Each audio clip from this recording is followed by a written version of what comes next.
ఖచ్చితంగా గెలుస్తాడన్న ధర్మపురి అరవింద్ గారు.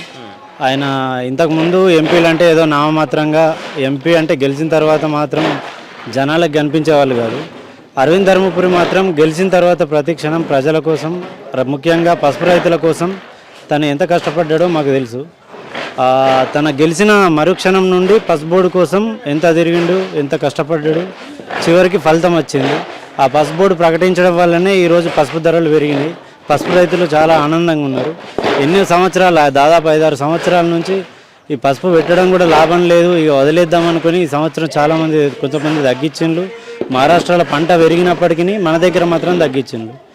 ఈ టైంలో ఇక పసుపు బంద్ అవుతుందేమో అన్న క్రమంలో మోడీ గారి పుణ్యమా అని, అరవింద్ గారి కష్ట ఫలితమని మనకి పసుపు బోర్డు వచ్చింది. దీనివల్ల అరవింద్ గారికి చాలా క్రేజ్ వచ్చింది. పసుపు రైతులు గంప గుత్తగా ఓట్లు వేయడానికి సిద్ధంగా ఉన్నారు.